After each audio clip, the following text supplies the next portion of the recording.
That's what no one wants to hear today. I was already going to say, like, thank you, Amy, because this is going to be the most difficult message I ever preached. And you're probably wondering why.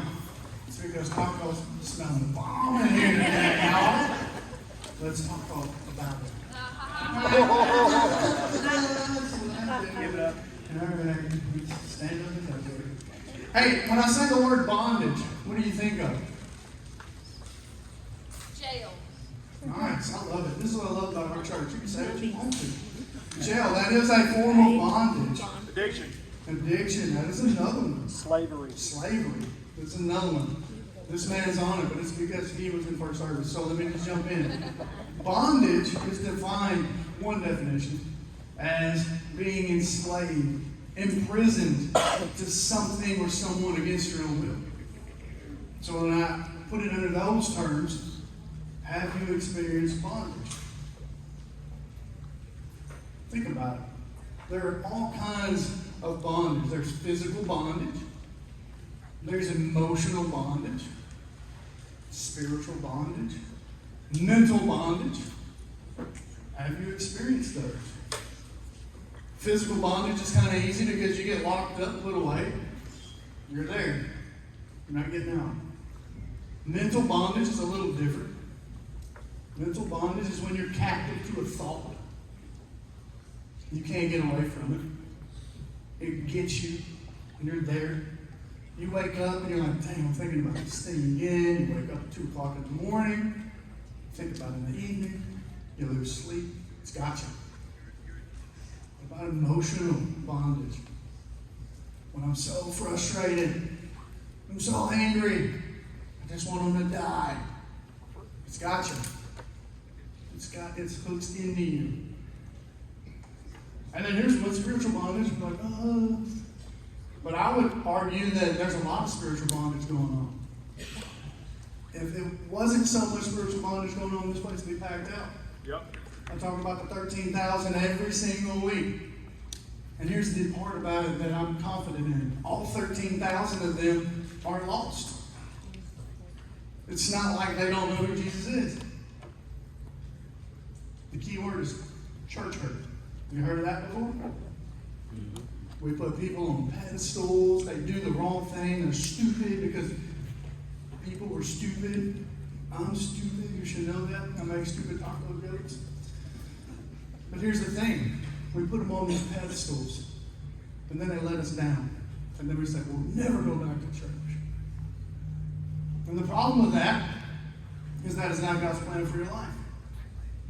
A lot of people are like, I'll just worship at home. I can just stay there and worship the Lord. That's the best and safest thing. Watch this. But you can't use your gifts there. Come on. You can't assemble together there. You could, but you probably don't. How do you take the sacraments together there? What about baptism? A couple weeks ago, I had Baptism Sunday. And then here's the big one. God's plan A for your life is to be connected in and through a body of believers. Doesn't have to be here. There are other good churches in this community. Maybe it's one of those.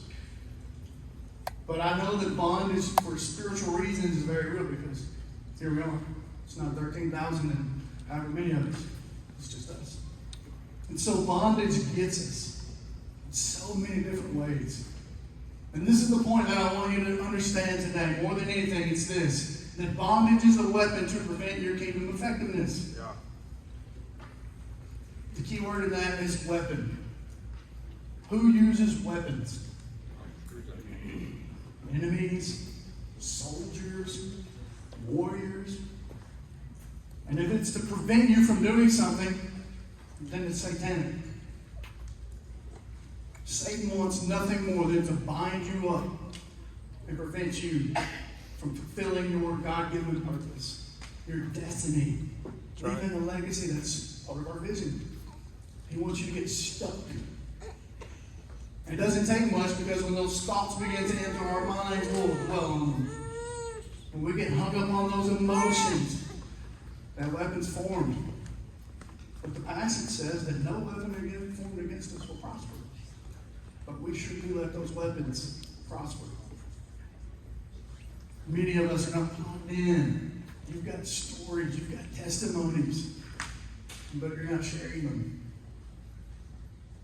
And he's winning the war against you. So don't lose sight of that today, because that is the main focus. That if Satan can bind you up, you will be ineffective for the kingdom. How would you feel if your wife said, hey, you're just ineffective as a man in his house? My wife would say it just like that. Don't mind it in your house. She would. It would be really cool if she did. I'm like, oh. What if your husband looked at you and said, you're really ineffective as a wife in this house? What if your kids looked at you and said, you're really ineffective as a parent in my life?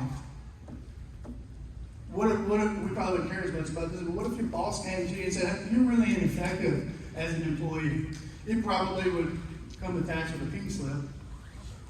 But if people said those things to you, how would you feel? Nobody wants to be kicked in the shins over and over again. At least I don't. I want to be effective. I want people to be like, dang, that dude's got it going on. You all know me, so you're like, he's probably not got it going on, but I want you to think it. I definitely want to have it going on for the kingdom. Bondage is a weapon to prevent that. So today we're going to talk about a hero in the faith. His name is Joseph. How many of you are familiar with Joseph's story? Some of us are. So Joseph, he has this physical bondage in his life, but it all picks up with him as he's the favorite of his 12. It's 12 of them. There's 12 siblings, and he's the favorite. And man, oh, daddy's dearest. You know, he loves him. He makes him like this coat that's beautiful, or maybe it's ugly. It's like he took the old quilts and cut them up, like, hey, my boy. And he gives him this coat, but Joseph loves it. And it shows that he is just his daddy's favorite. And so what happens is Joseph is all about this. And then to make matters worse, God starts to use him. And he gives him this ability to interpret dreams. And so Joseph is either braggadocious or he's just trying to externally process. But either way, he's like, hey, I can interpret dreams. And I saw this dream, and God said that you guys are going to bow down to me. So it's probably a little more braggadocious. I've done that to my older stepbrothers before. I was the favorite until they pounded my face in. It's kind of what happened with Joseph. They're like, hey, we got a plan. Let's get this guy. We're going to have him murdered. We're going to have him murdered. And then they take him, and one of them's like, hey, we're not going to do that. Let's do something different. Because he had his own agenda. He had his own bondage. I want to be Dad's favorite, so what I'll do is we'll sell him into slavery, and I'll try to be the hero. But it backfires. And he is sold into slavery. And that's where we're going to pick the story up today. In Genesis 39, 1 through 5, when Joseph was taken in Egypt by the Ishmaelite traders, he was purchased by Potiphar, an Egyptian officer. Potiphar was captain of the guard for Pharaoh, the king of Egypt. The Lord was with Joseph, so he succeeded in everything he did as he served in the home of his Egyptian master. He succeeded in everything. Potiphar noticed this and realized that the Lord was with Joseph, giving him success in everything he did. There's this continual theme of success in Joseph's life. He's in bondage. He's a slave. And God's like, watch this. I'm going to do something in this man, through this man. So much so that Potiphar's like, man, I see it. You ever been around those people and you're like, God, they got the hand of the Lord on them. Everything they do is amazing. It's Joseph. This pleased Potiphar, so soon he made Joseph his personal attendant. He put him in charge of his entire household and everything he owned. From the day Joseph was put in charge of his master's household and property, the Lord began to bless Potiphar's household for Joseph's sake. All his household affairs ran smoothly, and his crops and livestock flourished. Everything that Joseph's doing at this point is being blessed by the Lord. Every bit of it. Success. How do you have success in jail? How do you have success as a slave? He did. And it leads me to this first key point. Is that if you're going to find breakthrough in seasons of bondage, you can't have stinking thinking. You ever heard of that? You can't have stinking thinking. Joseph could have easily said, hey, man, my brothers did this, and my dad doesn't know, and this is garbage, and I got ripped off, and I've been mistreated, and all of these things. He never said stuff like that. Or at least if he did, we don't see it. The focus on Joseph is positive. It's successful. And you can see it manifest in Potiphar's life in Egypt. All these great things are happening. But typically what happens when we start to get bondage in our life is we start to have stinking thinking, don't we? Typically when I struggle with the chains of addiction or brokenness or bondage, I say things like, I suck. I'm horrible. I'm garbage. God wouldn't want to use me. Is there a plan for my life? Why am I even still here? Have you said things like that? When your marriage is on the rocks, are you thinking about, should I bail? Do we need counseling? This wouldn't even be a problem if I was a better husband or a better wife. The kids spit at you. You're like, I'm going to beat them to death. Have you had stinking thinking? Because you're never going to get out of bondage with it. You have to cut it off. See, the Bible tells us that we're supposed to take every thought captive.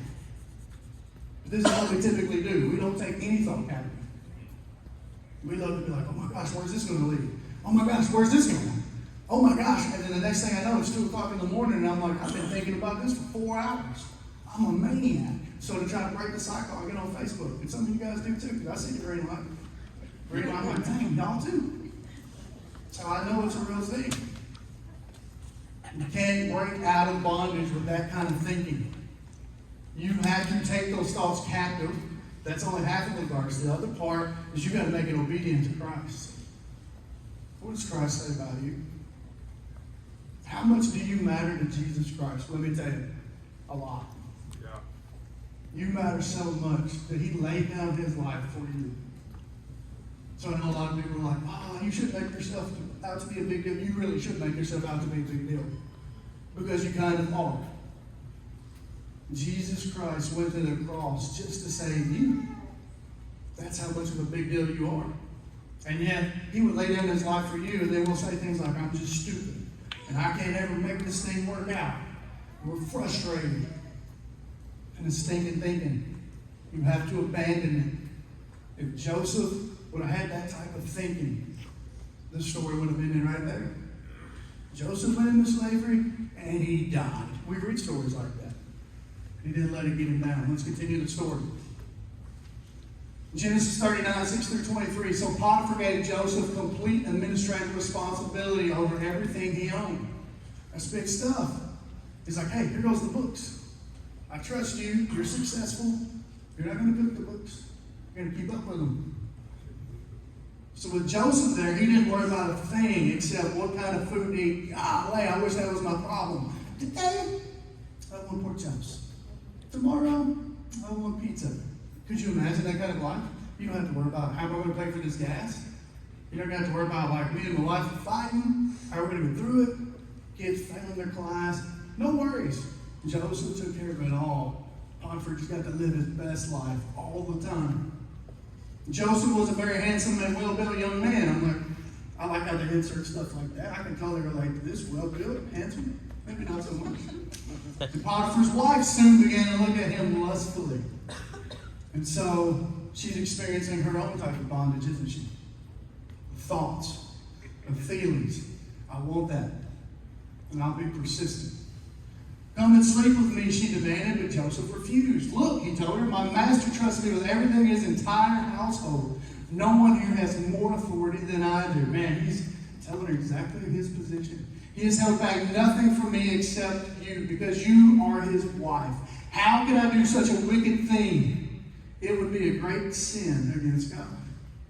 She kept putting pressure on Joseph day after day, but he refused to sleep with her, and he kept out of the way as much as possible. One day, however, no one else was around when he went to do his work. She came and grabbed him by his cloak, demanding, come on, sleep with me. Joseph tore himself away, but he left his cloak in her hand as he ran from the house. When she saw that she was holding his cloak and he had fled, she called out to her servants. Soon all the men came running. Look, she said, my husband has brought this Hebrew slave here to make fools of us. He came into my room to rape me, but I screamed. When he heard me scream, he ran outside and got away, but left his cloak behind with me. She kept the cloak with her until her husband came home. Man, she's about to bury this guy. She's about to get real good. This is like Days of Our Lives kind of stuff. Then she told him her story. That Hebrew slave he brought into her house tried to come in and fool around with me, she said, but when I screamed, he ran outside, leaving his cloak with me. Potiphar was furious when he heard his wife's story about how Joseph had treated her.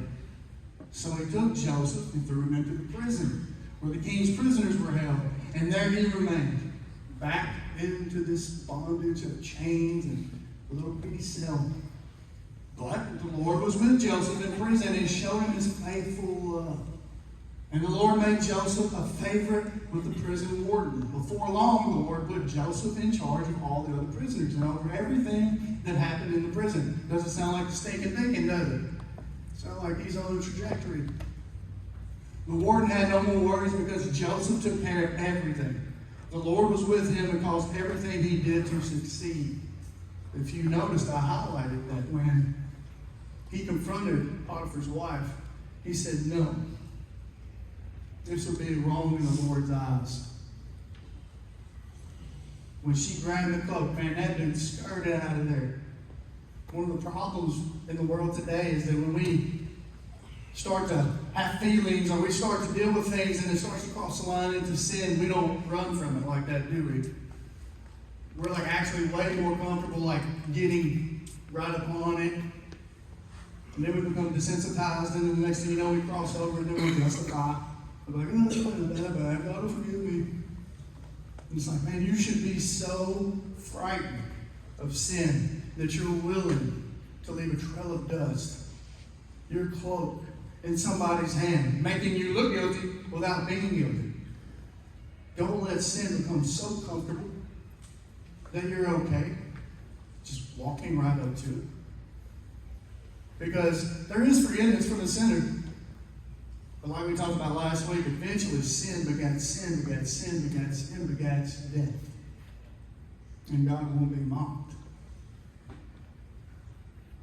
Let's run from sin as fast as we can. Just like Joseph. And this is what it leads us to. The second key to breakthrough in seasons of bondage is turning to the Word of God. That's been a constant theme. If I polled you and said, hey, how many of you have read the Bible at least one day this week? Maybe some of you would raise your hands. If I asked you, have you read your Bible 4 days this week? It would be a very small margin of people. The reason I use the number 4 is because if a person is reading their Bible 4 days a week, it actually takes root and changes their life. The statistics are crazy. And most people are like, well, I know this story, or I listened to this good sermon, and it's great. That's great. But God doesn't need me or another pastor to give you a word from Him. Come on. He loves you so much that He's like, I want to talk to you. Let's cut the middleman out. It's me and you now. And so many of us miss it because we let it sit there on the table and collect dust. Or we'll have the Bible out, but I read the verse midday, and that's great. But here's what happens to me. I'll get out that Bible out and I'm fired up with the best of intentions, and it's like, ding. Or I see Facebook notifications, I'm like, who didn't like my post? Who didn't? Don't you do that too? And the thing that happens is we get distracted. God's looking for you without distractions. Imagine trying to have dinner with your wife or your husband, and you're like, hey, let's talk, and then the phone rings, but you get up to answer it. And then you sit back and like, babe, it's good. And then you sit down and then someone knocks on the door and I gotta go get it. And then you're like, it's nothing, it's okay. And then you sit back down, the food's starting to get cold, and then the phone rings again, and well, I gotta get it. That's how we do God. And we're running around so frustrated and in bondage, and we don't go to the Word of God, and we're stuck. And if you're ever going to get out of it, you have to get into the Word of God. All of the answers are there. A lot of people say, well, God told me. And I'm like, what did the Scripture say about that? Well, I don't know. God talks to me through prayer. I'm like, yeah, this is what I know about my head. I hear 3 voices at any other time. Mine, Satan's, possibly God's. And every time it's something I want to do, it's usually not God. Usually that's the voice that gets me up in the middle of the night and I go eat ice cream. I'm like, dang it, again. Look, this is a weapon. We have to remember that bondage is a weapon too. It's to prevent you from having kingdom effectiveness. Because if you'll just believe that lie, I'm too far gone, you'll never do anything. And if God was done with you and you had nothing left to do, you'd be gone. You'd be camped out with Jesus, living your best life. Floating around, doing the thing. I believe there's ice cream fountains in heaven, dude. It'd just be amazing. If you're doing that, I don't know what you're going to do, but I know this. You're still here. Why? Why does God have you here? It's not so you can live your best life. The American dream has been one of the biggest opponents to the Christian faith, period. The story continues in Genesis 40, 1 through 23. It says, sometime later, Pharaoh's chief cupbearer and chief baker offended their royal master. Pharaoh became angry with these two officials and he put them in the prison where Joseph was, in the palace of the captain of the guard. They remained in the prison for quite some time, and the captain of the guard assigned them to Joseph, who looked after them. While they were in prison, Pharaoh's cupbearer and baker each had a dream one night. Each dream had its own meaning. When Joseph saw them the next morning, he noticed that they both looked upset. Why do you look so worried today? He asked them. And they replied, we both had dreams last night, but no one can tell us what they mean. Man, this gift from the Lord, this purpose, is coming back into Joseph's life. Interpreting dreams is God's business, Joseph replied. Man, that's a great holy response, isn't it? Go ahead and tell me your dream. So the chief cupbearer told Joseph his dream first. In my dream, he said, I saw a grapevine in front of me. The vine had 3 branches that began to bud and blossom. Soon it produced clusters of ripe grapes. I was holding Pharaoh's wine cup in my hand, so I took a cluster of grapes and squeezed the juice into the cup. Then I placed the cup in Pharaoh's hand. This is what the dream means, Joseph said. The 3 branches represent 3 days. Within 3 days, Pharaoh will lift you up and restore you to your position as his chief cupbearer. Joseph has one request. Please remember me and do me a favor when things go well for you. Mention me to Pharaoh so he might let me out of this place. He wasn't there because he did something wrong. For I was kidnapped from my homeland, the land of the Hebrews, and now I'm here in prison. But I did nothing to deserve it. And that's how bondage works. Put a little bow on it. Most of the time, you did nothing to deserve it. When the chief baker saw that Joseph had given the first dream such a positive interpretation, he said to Joseph, I had a dream too. In my dream, there were 3 baskets of white pastry stacked on my head. This is my kind of vision and dream right here. Yes, Lord Jesus, that is just blowing out the sky. The top basket contained all kinds of pastries for Pharaoh, but the birds came and ate them from the basket on my head. That's my nightmare. I'm like, what? My beautiful pastries?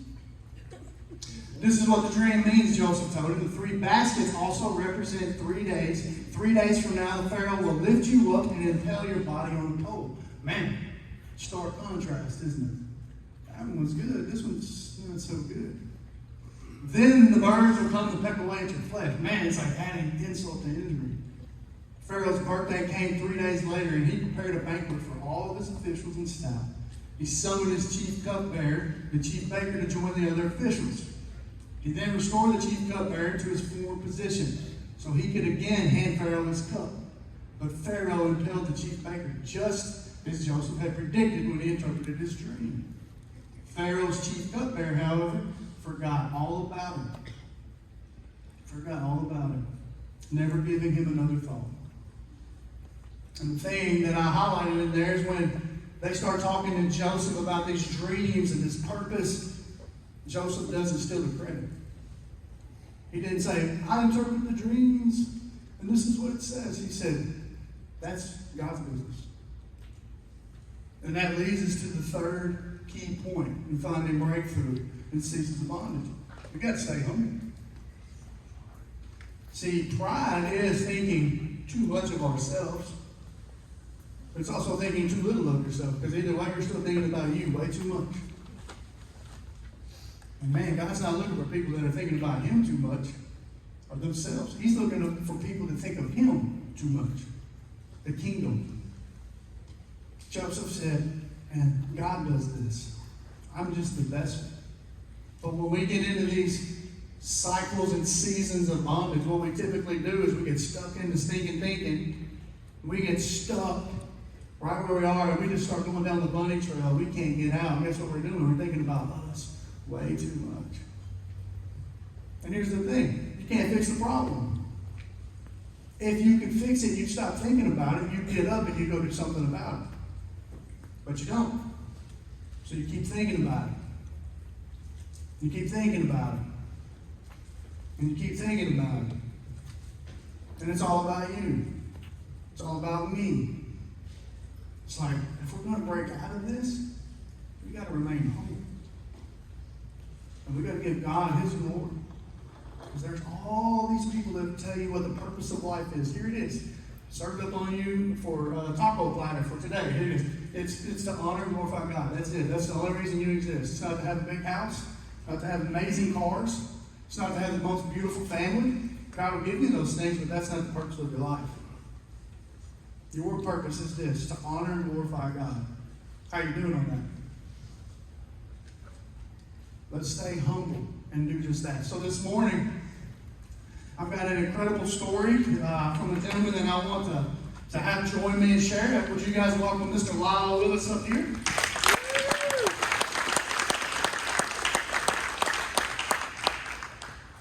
Mr. Lyle and I have been fortunate and blessed to live a lot of life together. I wrote some material years ago called 4D. I thought it was pretty awesome because I wrote it. Probably wasn't that great, but we still went through it together. It was okay. It was all right. I mean, it's not on the national bestseller list yet, but you know, I'm gonna buy a bunch. I'm trying to get it up short. We'll see. But through that, this is what we did. We spent every single week together. Man, we were hunkered down. You guys know where Mel's is at? Man, it's crazy over there.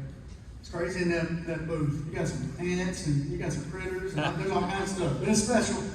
But gosh, it was like 60, 70 weeks because we went longer. We met every single week. It was less about the curriculum and it was more about challenging and sharpening one another. It was more about being in the Word together. And man, through that period of time, we really got to know one another so well, so deeply. And so through that, like I saw some of your seasons of bondage. But then I also saw some of the seasons of breakthrough. And so that leads me to this question to ask in front of all of these people. What led to your seasons of bondage?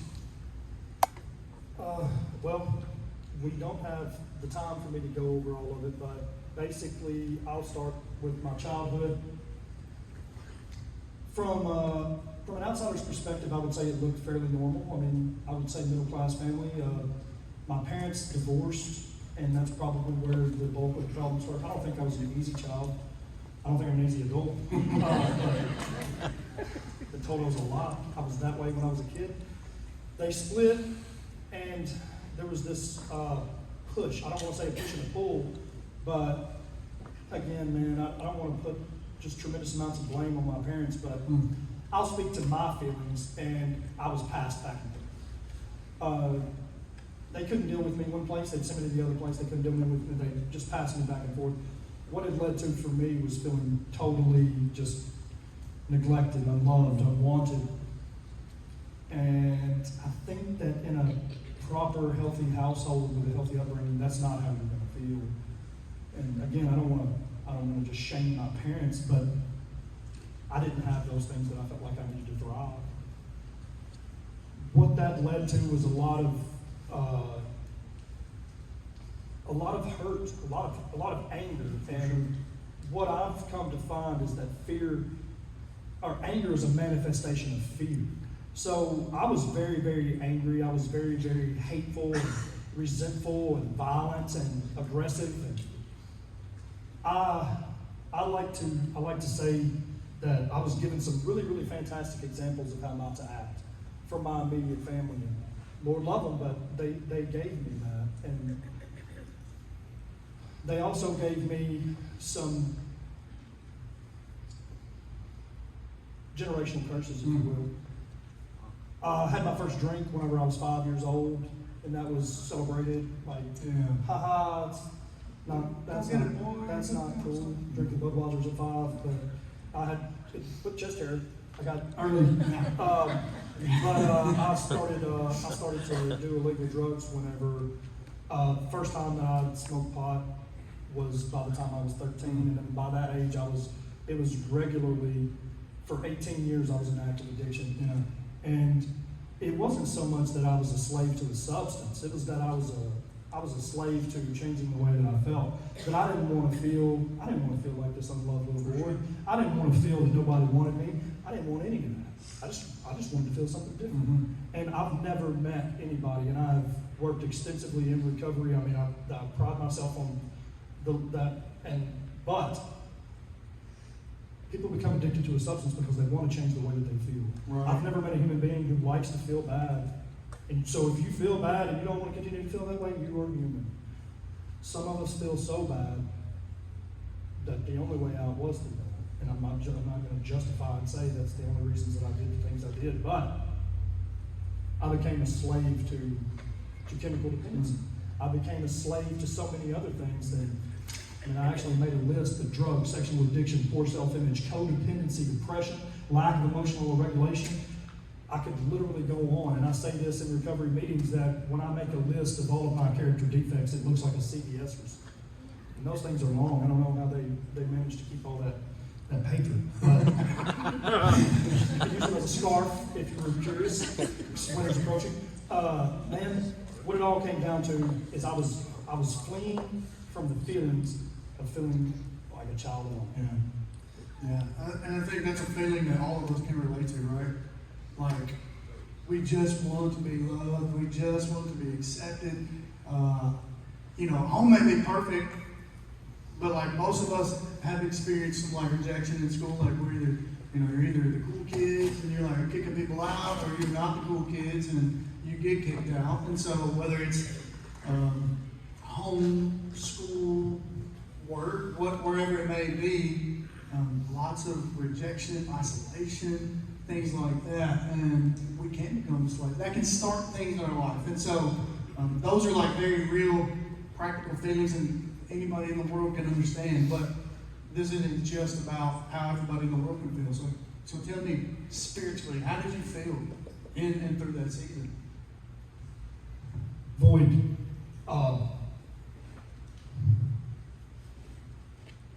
I hated God. Mm. For the majority of my life, I claimed to be an atheist. Yeah. I was raised in church, but I had this idea that I think that many of us sit here still face, is that how could God allow for these things to happen? How could God allow for my parents to pass me back and forth? How could God not protect me from being touched when I was a little boy? How could all of these things happen? What kind of God is going to allow that? So I was angry. I was untrusting.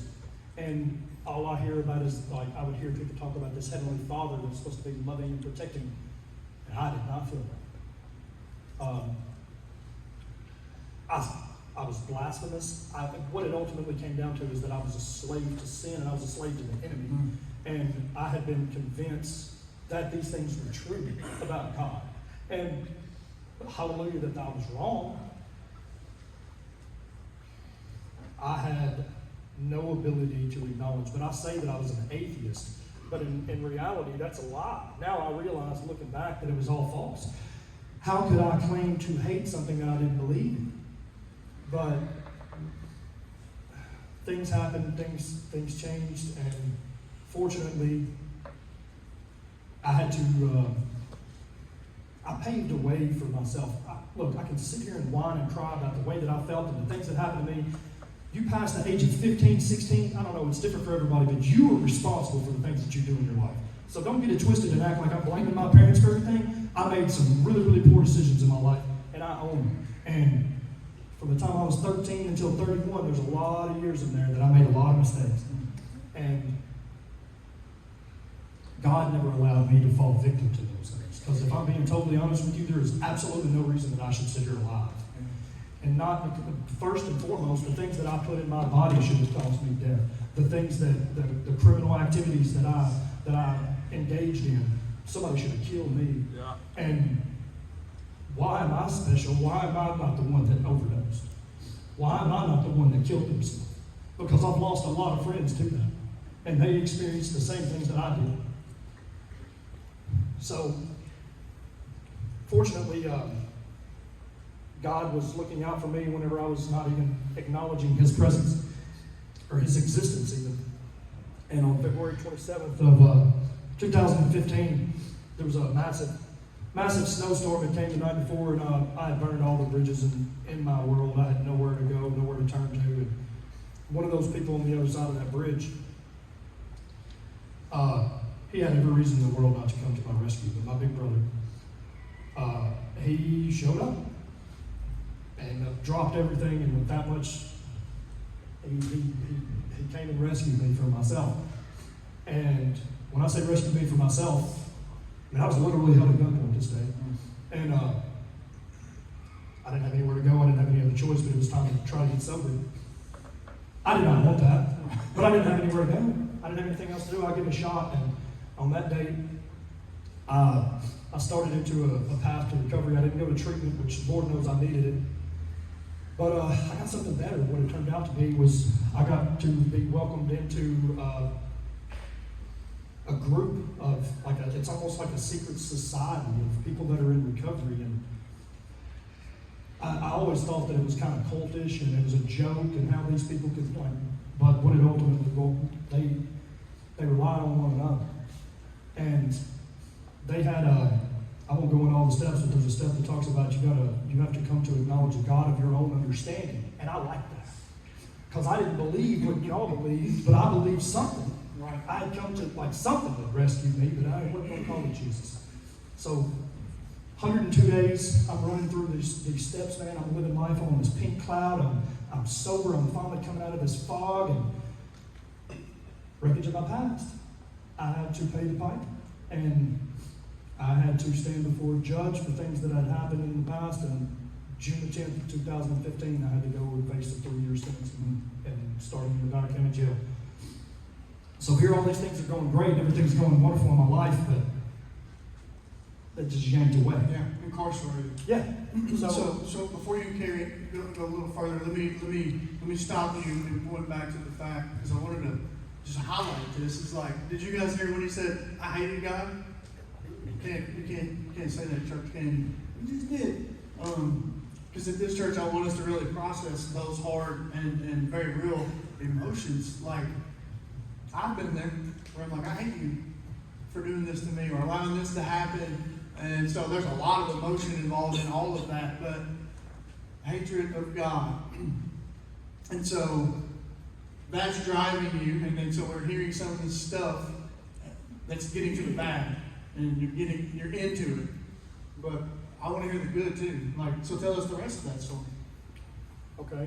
Well, like I said, from February the 27th up to this time that I'm in jail, I feel like things had started to go good, but then that worst imaginable at this time in my life was going to jail. Because what I'd like to sit here and tell you that I was done with the dope, man. I'm ready to move on. No, I wasn't. I was doing whatever I could do to keep myself free, because my freedom was valued more than even the drugs. So, because ultimately I probably wouldn't be able to continue to do drugs if I was incarcerated. But that's just me being real. And so I don't think I got sober for the right reasons, but it worked, whatever. But anyway, so I'm in jail. I'm stuck. I have nothing but an AA book that they had ripped the cover off of, and I'm reading the first 164 pages of this book. Anybody that knows that book knows that those pages are powerful, and they're impactful, and they're filled with truth and a lot of things. But it's like a sneaky little Jesus talk in there. They talk about God, but they don't say Jesus. And I'm like, so what I find is that there's only so much I can get out of reading this book over and over and over.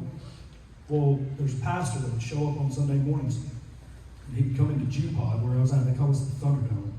And it is not affectionately named that as a joke. It is legit. It's real. But everybody would scatter like rats when this man would show up. And they might hear what he said, but they weren't trying to listen for sure. So I'd leave that door cracked, and I'm listening for a couple weeks, and then I'm going to sit at the top of the stairs, and I'm going to listen for a couple weeks, and then next thing you know, I'm down at the table listening to this man, and then me and him, he's not even preaching anymore, we're just talking. He gives me a book called The Purpose Driven Life. It's a 40-day guide to Christian maturity, and I'm like, well, I All I had was time to read. Right. So I sit down and I read this book, and shortly thereafter, a couple chapters into this book, there was a sinner's prayer, and God entered my heart by myself in a jail, in a Dyer County jail in G-Pod, where I would have assumed the worst of the 13,000 that you speak of are home. And I'm not going to say that's wrong. I felt like this place was godless and hopeless, and then here came God anyway and rescued me in this moment. Wow. And I'm not going to say that I had this miraculous, supernatural change where everything was lifted from me, because that's not what happened. But what God had given me, and I didn't see it in the moment, but my bondage of prison was my freedom. This is where I got it, because I had the time that I will never have for the rest of my life. Lord, I hope that I'll never have the time to sit there for 12 to 16 hours a day just reading, like pouring over the Word. I did my character defect list with a Bible and a concordance, and this is pouring some time in here, and really time that I'll never have. But so all of this, I'm flying through. Things are going well. I've got the jailhouse religion that we've all probably heard about. So 3 years since June the 10th, 15. That 3-year sentence ended on September the 30th of 2016. You can pull your calculator out. That is not 3 years. That's 16 months. My 3 years was done. I paid my debt to society. I wasn't on parole. God got the calculator, and I'm glad that He did. So I walked out of jail on that day, and I had been given some very useful tools on how to operate and how to navigate, and I listened. I didn't go back to those people that I called my friends. I got out on a Friday. I was in jail on a Sunday. And the day in between Tennessee beat Georgia was the last time it happened. Just a little note. But that's how I remember it. It's okay. But man, I started attending actively. I started attempting to serve. I bugged Jeff Hall until he threw me in a life group in the middle of the season. And I say bugged him. He probably had about 47 emails from me until he made it happen. But he did. He did, and I met you. I was not serving for the right reasons, but I was serving. And as I started to learn more and grow as a Christian and understand that it's not just we don't do the thing that we're told to do. We do it cheerfully. Right. So as I continued to mature and continue to do the right things, God just continued to elevate. And next thing you know, not only was I in a life group, next thing I'm leading a life group. Yeah. And then we're in 4D together. And then September the 30th, take a step back, this day that I never wanted to think about that day. I wanted to remove that date from my calendar. September the 30th of 2016 is the day I got out of jail. My son's birthday was September the 30th of 2017. And in September the 30th of 2019, was the first time I got to go back to the Dyer County Jail ministry. And September the 30th of many other years is this guy's birthday. I like gift cards, I like chocolates and flowers. So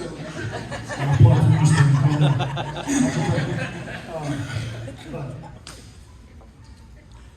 God has continued to elevate me as I continue to shed the weight of and as every time I step out of ex-bondage, then I get wide blessings. Yeah. And I can't comprehend it, I can't understand it, I can't make it make sense. But all I deserved was death. Mm-hmm. And God just continues to give me life.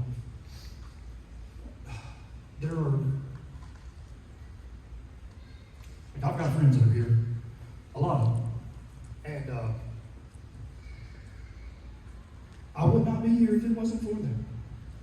But I got a friend that he never turned his back.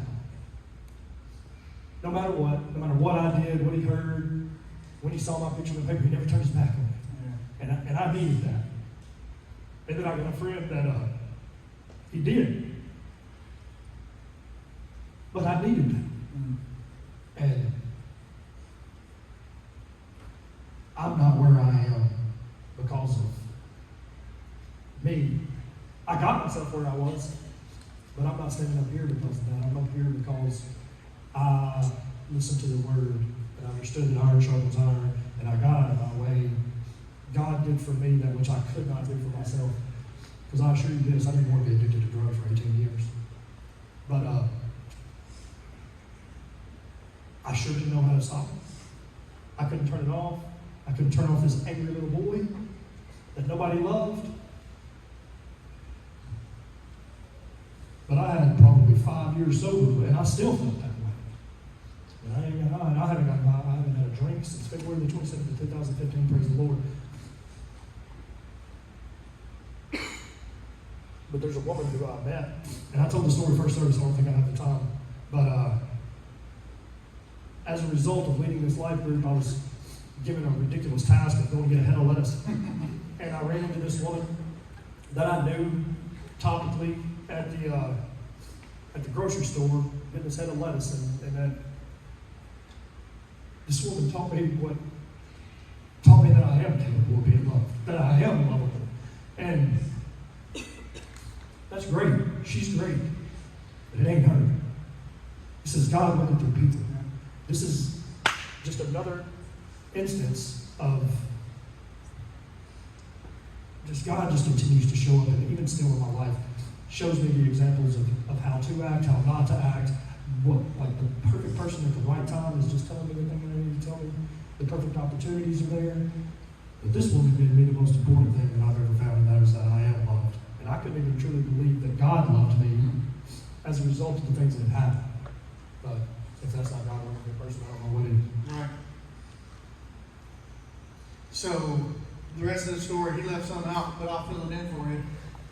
God's brought him an important woman into his life. He's got a son.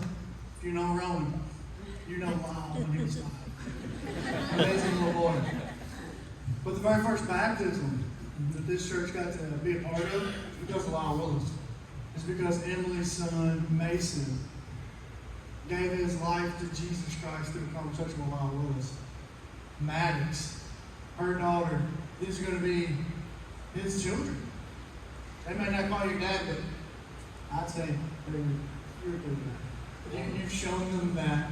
And so, you've gone from a boy who's desiring love and affection and compassion, all these things that are right, and going through all of the stuff to now you are surrounded with love and affection and compassion. And so the story is beautiful. And it is amazing to see how you have found breakthrough in these seasons of bondage. But let me ask you this. If you're going to talk to all of us, because we're wondering, what happened? If you give 3 or 4 tips on how to practically and how to walk it out, how to find freedom and breakthrough in seasons of bondage, what would you tell us? 3 or 4?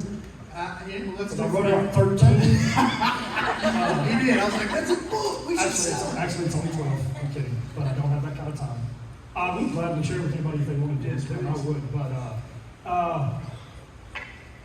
it's a tough one, man. I don't know. First and foremost, I want to step back before I start on those. There were some of those things that I did were share with individuals, therapy. There's no amount of money that you can put on there. And they're legally obligated to keep your secrets. So you don't have to worry about finding somebody that you trust. For sure. But when it comes to like just actual listing out of these things, first and foremost, every one of us has something wrong with us. And if you think you don't, then stay humble. Don't leave your secrets in the dark. There's an enemy that will convince you that your secrets are your problems and your bondage and whatever it is. Maybe it's not that bad or nobody cares. I don't know what it is. But there is absolute power. Put them to the light. Yeah. There's nothing more that I can tell you that has given me freedom. I couldn't tell people that things happened to me when I was a little kid that weren't my fault, that led me to. I couldn't tell people that. Right. But there's been such amazing breakthrough in my life from putting a little light.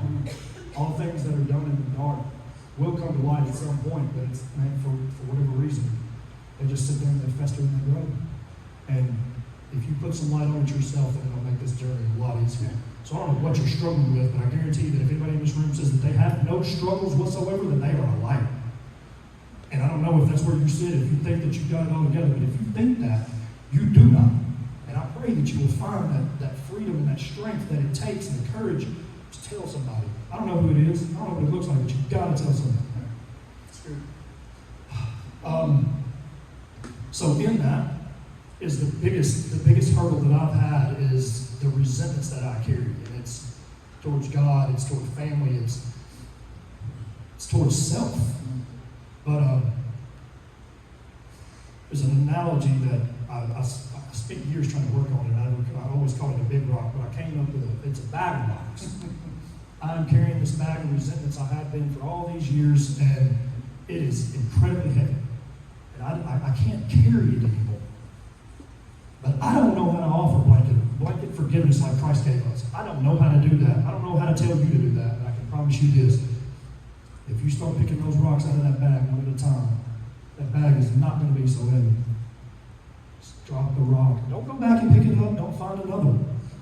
Drop the rock. Move on with your life.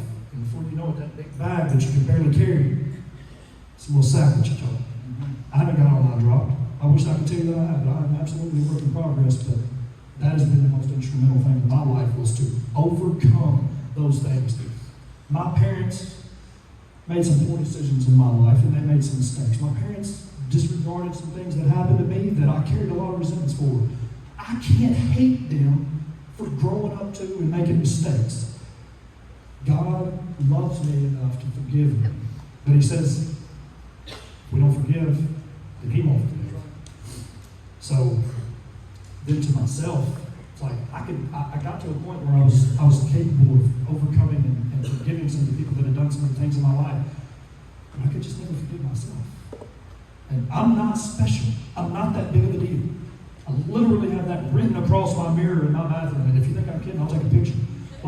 But I want you all to remember that, because even if you think you're so horrible, or if you think you're so great, regardless, you are not that big of a deal. And people tell me, man, I'm proud of you, you're good. No, I'm not. I'm not. God did for me what I couldn't do for myself. God worked through people to restore me to a place that I never thought I would get to. I didn't do anything to get out of the way. So, I'm sure people are going to say thank you, and what I'll tell you what I'll do. I will take that rose and I will lay it at his feet, because that wise man sitting right over there named Cody Cantrell taught me that statement. I was, okay, props to you, Cody. But the last one that I'll have to read, since I can only do 3. He gives us tacos, me, bro. We do have taco seats, so I'm sorry about that. God gives us all a broom. And it's not a broom to keep on a shelf. It's not a broom for your neighbor's porch. It's a broom for you to sweep your side of the street, get your house and your affairs in order. You do that, start taking care of them later. But the greatest gift you can do, if you have people in your life that care for you, the greatest thing that you can do is get your house and affairs in order. And just get those things out of your mind, and all the bondage, whatever it is that you feel, like somebody out there cares. Somebody out there wants to talk you through it. I don't know who it is. Maybe it's me, maybe it's somebody else. If you need somebody to talk to, Stephen's phone number, I'll give it to you. I'm kidding. I'm glad to not get it. I will. Not to cry. But no, man, find somebody that you can trust, that you relate to, that you feel the need to talk to. But don't bottle this stuff up, man, because it will eat you up like cancer. Yeah. Well, hey, look, so Lyle has found breakthrough in seasons of bondage, and he gives us hope. But I want to show you what finding breakthrough looks like. At its worst, in addiction. Now look at this stud muffin right here. Right.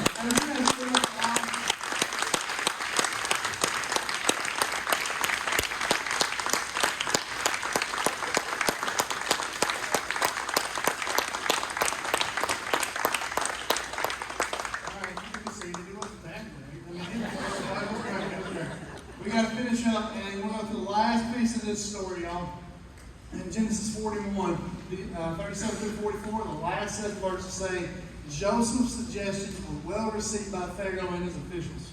So Pharaoh asked his officials, can we find anyone else like this man, so obviously filled with the Spirit of God? Then Pharaoh said to Joseph, since God has revealed the meaning of these dreams to you, Clearly, no one else is as intelligent or as wise as you are. You will be in charge of my court, and all of my people will take orders from you. Only I, sitting on my throne, will have a rank higher than yours. And so this success continues to happen in Joseph's life. Pharaoh said to Joseph, I hereby put you in charge of the land of Egypt. And he's the bee's knees. It doesn't get any higher. And Pharaoh removed his signet ring from his hand and placed it on Joseph's finger. He dressed him in fine linen clothing and hung a golden chain around his neck. Then he had Joseph ride in the chariot reserved for his second in command.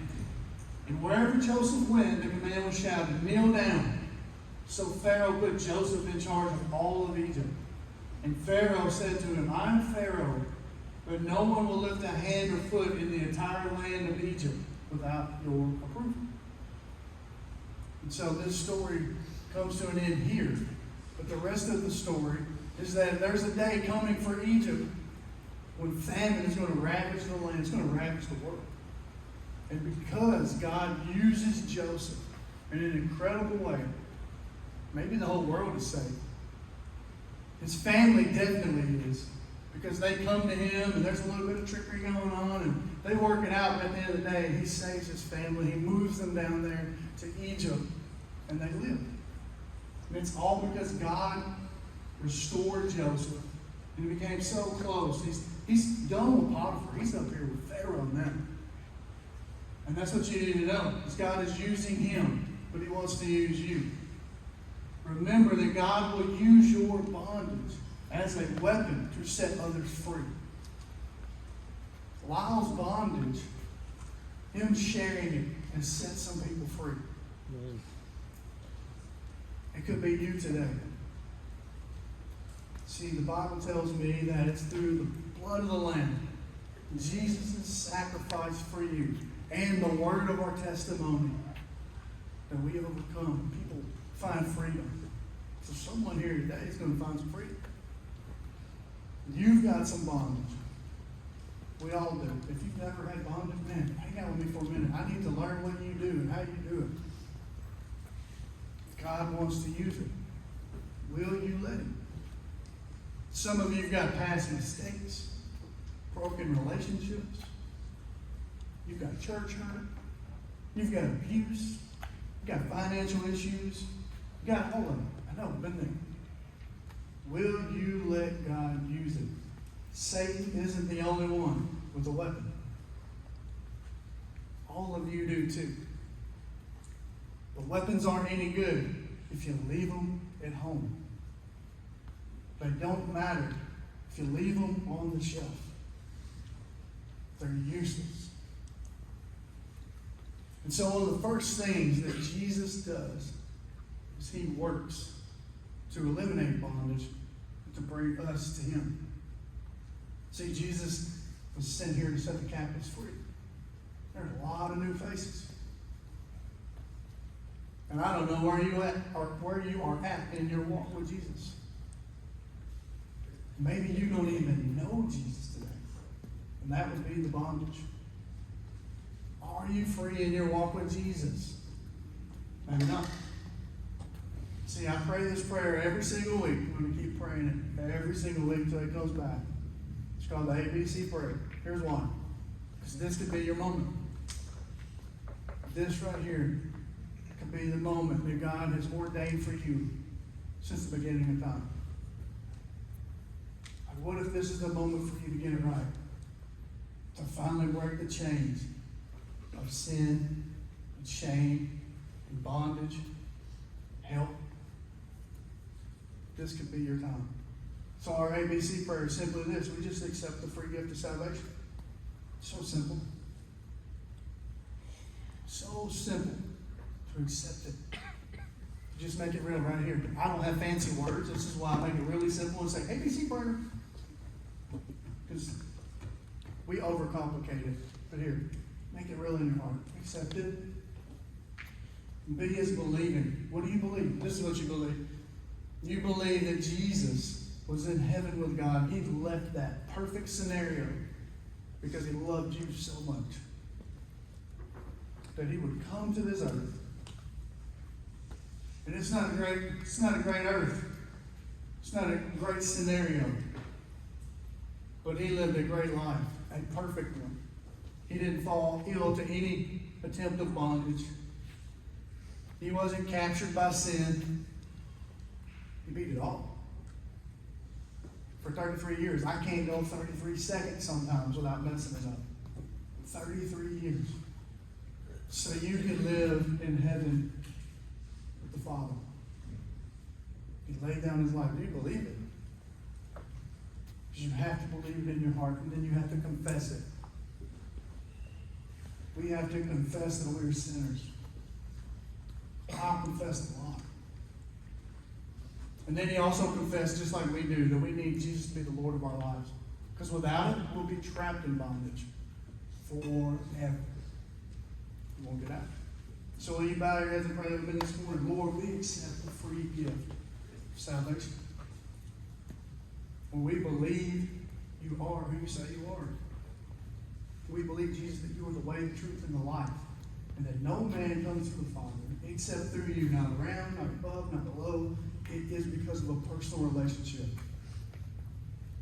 Lord, we confess our sins, that we are sinners, that we need you as the Lord of our life. In Jesus' name, amen.